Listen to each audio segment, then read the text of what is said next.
नमस्कार दोस्तों, एसएससी ज्ञान में आप सभी का स्वागत है। आज हम इस वीडियो में रेलवे ग्रुप डी का 2018 में जो एग्ज़ाम हुआ था उसके 29 अक्टूबर की सेकंड शिफ्ट में पूछे गए जीके जीएस व साइंस के सभी प्रश्नों को इस वीडियो में पढ़ेंगे। तो वीडियो को पूरा जरूर देखें और वीडियो पसंद आए तो वीडियो को लाइक शेयर व चैनल को सब्सक्राइब जरूर कर लें। आप लोगों को रेलवे ग्रुप डी की तैयारी के सारे वीडियो इस चैनल पर मिलते रहेंगे, तो चैनल से जरूर जुड़े रहें।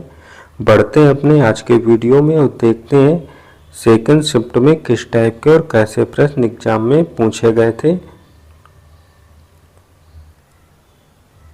पहला प्रश्न है जो पूछा गया है कि शिलांग की राजधानी क्या है। तो आंसर हो जाएगा शिलांग जो है वह मेघालय की राजधानी है। तो ऑप्शन थर्ड इसका राइट आंसर हो जाएगा।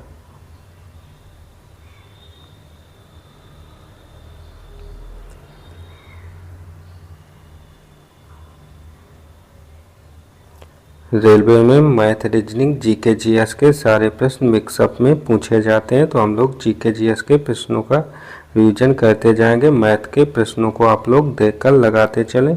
अगला है भारतीय संसदीय समूह द्वारा 2017 के लिए उत्कृष्ट संसद पुरस्कार किसने जीता था। तो आंसर हो जाएगा भर्तृहरि मेहताब के द्वारा उत्कृष्ट संसद पुरस्कार जीता गया था। तो ऑप्शन 4 इसका राइट आंसर होगा। अगला प्रश्न है राइजाइड के संबंध में निम्न में से कौन सा सही नहीं है। तो इसका आंसर हो जाएगा ये एपिथेलियल ऊतकों से बनी बहुकोश की संरचना होती है, यह सत्य नहीं है। तो ऑप्शन थर्ड इसका राइट आंसर होगा।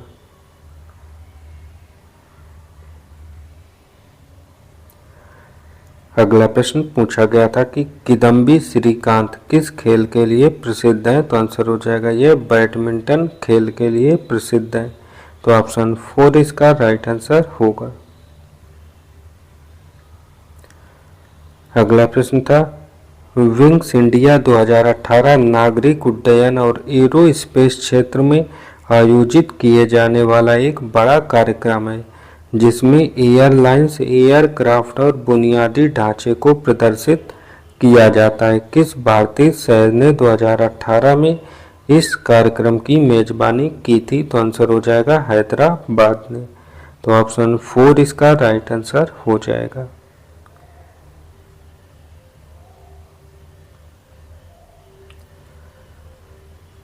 अगला प्रश्न है भारतीय राष्ट्रीय कांग्रेस के किस अधिवेशन में पूर्ण स्वराज की घोषणा की गई थी। तो आंसर हो जाएगा लाहौर अधिवेशन में। तो ऑप्शन थर्ड इसका राइट आंसर हो जाएगा।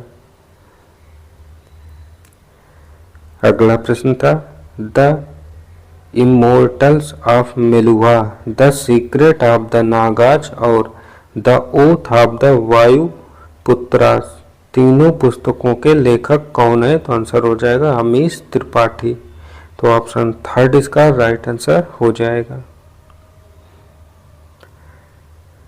अगला प्रश्न था धातु ऑक्साइड और अम्ल के बीच सामान्य अभिक्रिया के संबंध को किस रूप में लिखा जा सकता है। तो आंसर हो जाएगा धातु ऑक्साइड प्लस अम्ल बराबर लवण प्लस पानी के रूप में इसे लिखा जा सकता है। तो ऑप्शन सेकंड इसका राइट आंसर होगा।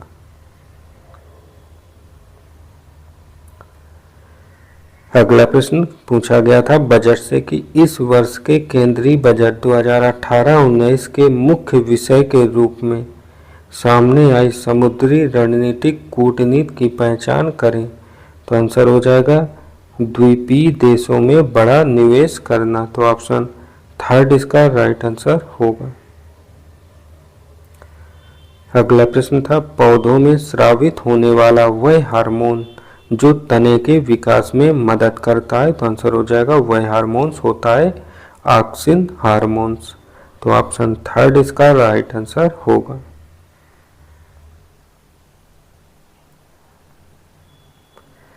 अगला प्रश्न है जब पौधे के किसी भाग की वृद्धि या गति प्रकाश की ओर होती है तो इस प्रक्रिया को कहा जाता है। तो आंसर होगा इस प्रक्रिया को धनात्मक प्रकाशानुवर्तन कहते हैं। तो ऑप्शन 4 इसका राइट आंसर होगा। अगला प्रश्न था किसका गलनांक और क्वथनांक अति उच्च होता है, तो आंसर हो जाएगा हीरे का। तो ऑप्शन थर्ड इसका राइट आंसर हो जाएगा।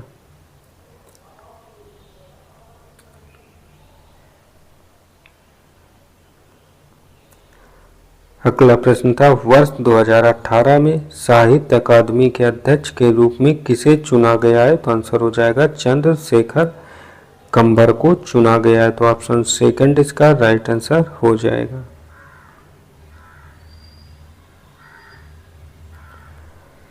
अगला प्रश्न पूछा गया था कि निम्न में से किस तत्व के आयन का आकार सबसे बड़ा होता है, तो आंसर हो जाएगा पी, जिसे फास्फोरस कहते हैं। तो ऑप्शन 4 इसका राइट आंसर होगा।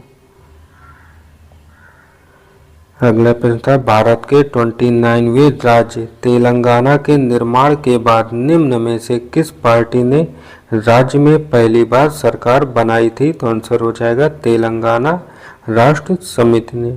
तो ऑप्शन थर्ड इसका राइट आंसर होगा।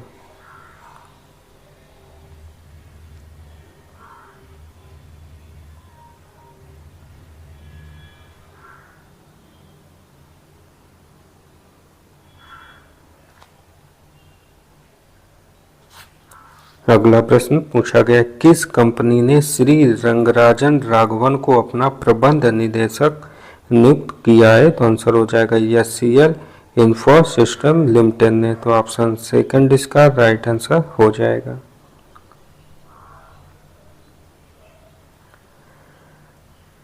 अगला प्रश्न था हाल ही में संयुक्त अरब अमीरात में किस भारतीय क्रिकेट खिलाड़ी ने अपनी वैश्विक क्रिकेट अकादमी का उद्घाटन किया था, तो आंसर हो जाएगा एमएस धोनी ने।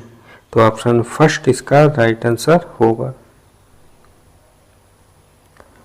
अगला प्रश्न है 200 मीटर की ऊंचाई से एक वस्तु गिर रही है, 100 मीटर तक गिरने के बाद वस्तु में क्या होगा, तो आंसर हो जाएगा आधी स्थितिज ऊर्जा और आधी गतिज ऊर्जा होगी। तो ऑप्शन फर्स्ट इसका राइट आंसर हो जाएगा।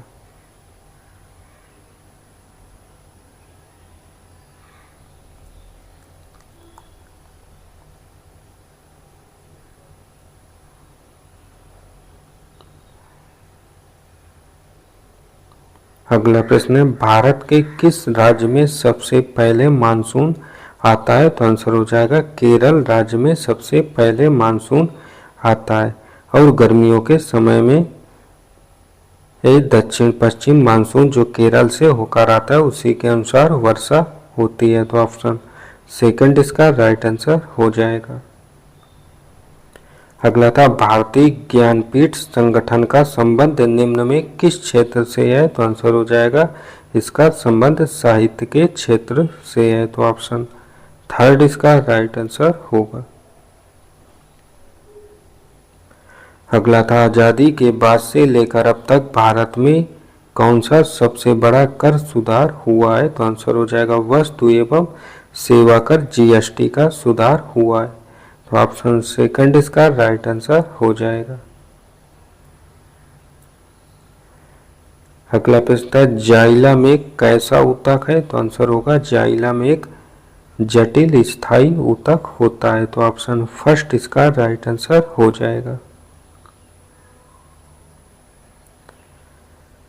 अगला प्रश्न था 12 वोल्ट के विभवांतर को दो बिंदुओं के मध्य 4 आवेश को स्थानांतरित करने में किया गया काम क्या होगा। तो ये पिछली भी शिफ्टों में इस टाइप से सेम टू सेम प्रश्न पूछे गए हैं, बट डिजिट का अंतर था। तो इसका किया गया काम बराबर फार्मूला होगा विभवांतर इनटू आवेश। तो विभवांतर 12 वोल्ट दिया हुआ है और आवेश का मान 4 कूलाम। तो आंसर हो जाएगा 48 जूल। तो ऑप्शन 4 इसका राइट आंसर हो जाएगा। अगला प्रश्न था 64वें राष्ट्रीय फिल्म अवार्ड 2017 में फिल्म नूर इस्लाम के लिए किस बाल कलाकार को सर्वश्रेष्ठ बाल कलाकार का पुरस्कार मिला था। तो आंसर हो जाएगा साज को। तो ऑप्शन 4 इसका राइट आंसर हो जाएगा।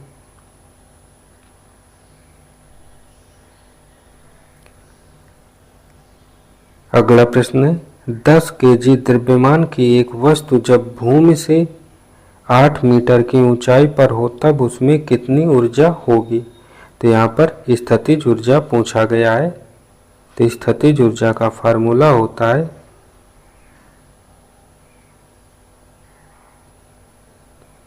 स्थितिज ऊर्जा बराबर m g और h। यहाँ पर m का मान दिया हुआ है 10 ग्राम, g का मान 9.8 इंटू h का मान दिया हुआ है 8 मीटर। तो यहाँ से इसका आंसर आ जाएगा 784 जूल। तो ऑप्शन 4 इसका राइट आंसर हो जाएगा। स्थितिज ऊर्जा का mgh और गतिज ऊर्जा का जो फार्मूला होता है गतिज ऊर्जा का उसे E से व्यक्त करते हैं। E बराबर हाफ mv स्क्वायर। यहाँ पर m द्रव्यमान और v वेग होता है। तो इस फार्मूले से दोनों से हर शिफ्टों में एक प्रश्न जरूर पूछा गया है। अगला प्रश्न था किस समूह से संबंधित तत्वों को डी ब्लॉक तत्व के रूप में जाना जाता है। तो आंसर हो जाएगा 3 से लेकर 12 समूह तक के तत्वों को डी ब्लॉक तत्व के रूप में जाना जाता है। तो ऑप्शन सेकंड इसका राइट आंसर होगा। अगला था reserve bank of India RBI द्वारा 1 अगस्त 2018 को घोषित नई रिवर्स रेपो दर क्या थी। तो इसका आंसर हो जाएगा नई रेपो दर 6.25 थी 2018 में। और आरबीआई की बात करें तो आरबीआई की जो स्थापना हुई थी इसकी स्थापना यह हुई थी 1935 में और इसका राष्ट्रीयकरण हुआ था 1949 में। और इसका जो हेडक्वार्टर या मुख्यालय है यह मुंबई में है। तो ये आरबीआई से संबंधित फैक्ट हैं।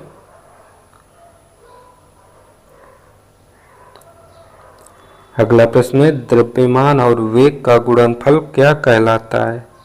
तो इसका आंसर हो जाएगा द्रव्यमान और वेग का गुणनफल संवेग कहलाता है। क्योंकि इसका जो फार्मूला होता है संवेग को p से व्यक्त किया जाता है। p बराबर mv इसका फार्मूला होता है। यहाँ पर p संवेग और m और v द्रव्यमान और वेग होते हैं। तो द्रव्यमान और वेग का गुणनफल संवेग होगा। तो ऑप्शन 4 इसका राइट आंसर हो जाएगा। और इससे संबंधित फार्मूले से प्रश्न भी पूछे जाते हैं न्यूमेरिकल बेस्ड। तो आप लोग इस फार्मूले को अच्छे से याद कर लें। अगला था अवंत, ये रीजनिंग का प्रश्न है। अगला प्रश्न है 2017 में ऐतिहासिक बोस्टन मैराथन को पूरा करने वाले पहले दृष्टिहीन भारतीय धावक कौन बने थे। तो आंसर हो जाएगा यह थे सागर बतेई। तो ऑप्शन 4 इसका राइट आंसर हो जाएगा। अगला प्रश्न है किसी पानी की बोतल में पानी के द्वारा प्रयुक्त किए गए ऊर्ध्वगामी बल को क्या कहा जाता है। तो आंसर हो जाएगा इसे उत्प्लावक बल कहते हैं। तो ऑप्शन फर्स्ट इसका राइट आंसर होगा।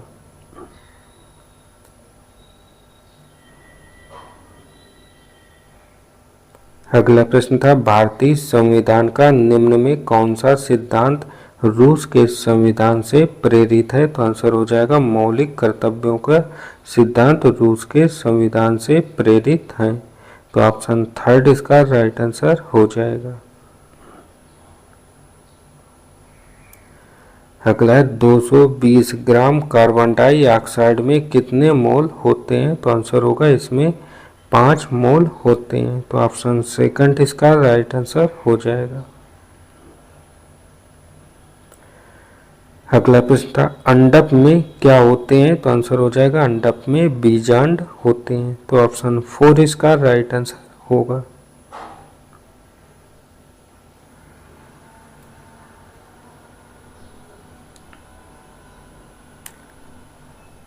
अगला प्रश्न पूछा गया था कि अमोनियम फास्फेट का रासायनिक सूत्र क्या होता है, तो आंसर होगा NH4 का होल थ्राइज PO4।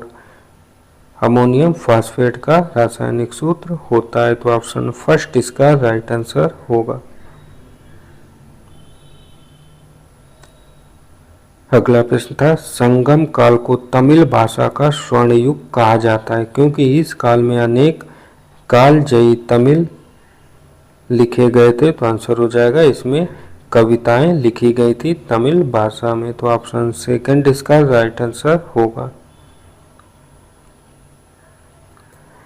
अगला प्रश्न है कौन एक बैंगनी रंग का ठोस हैलोजन है, तो आंसर हो जाएगा इनमें से आयोडीन एक बैंगनी रंग का ठोस हैलोजन होता है, तो ऑप्शन सेकंड इसका राइट आंसर होगा।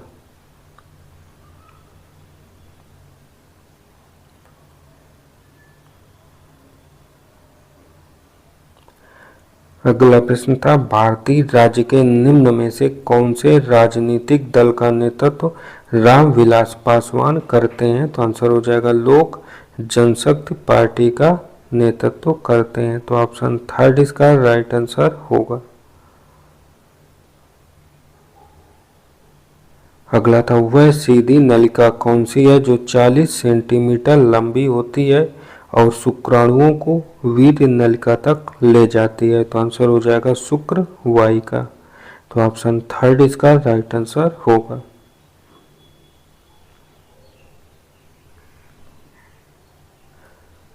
अगला प्रश्न था आंतरिक कान के अंदर दाब भिन्नता किसके द्वारा विद्युत संकेतों में बदल जाती है, तो आंसर हो जाएगा कर्णावर्त के द्वारा, तो ऑप्शन फोर इसका राइट आंसर होगा।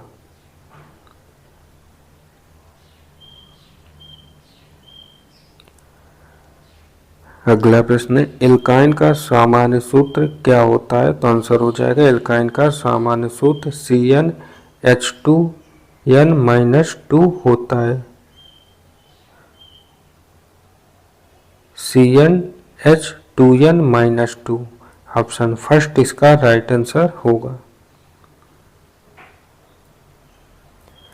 अगला प्रश्न था 1 किलोवाट आवर कितने के बराबर होता है, तो आंसर हो जाएगा 1 किलोवाट आवर 3.6 इंटू 10⁻6 जूल के बराबर होता है, तो ऑप्शन सेकंड इसका राइट आंसर होगा।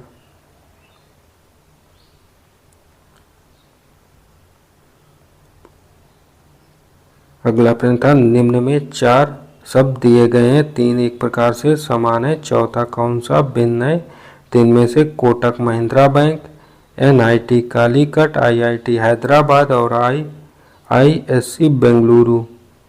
इनमें से कोटक महिंद्रा बैंक अन्य तीनों से भिन्न है क्योंकि ये बैंक है और वे IIT संस्थान हैं, तो ऑप्शन फर्स्ट इसका राइट आंसर होगा। और अंतिम प्रश्न है संवेग बराबर क्या होता है, तो आंसर हो जाएगा संवेग बराबर द्रव्यमान इंटू वेग होता है, तो ऑप्शन थर्ड इसका राइट आंसर हो जाएगा। तो ये थे आज की शिफ्ट में पूछे गए GK GS साइंस के सभी प्रश्न। अगर वीडियो पसंद आया हो तो वीडियो को लाइक व चैनल को सब्सक्राइब जरूर कर लें। मिलते हैं अपने अगले वीडियो में, तब तक के लिए नमस्कार, जय हिंद।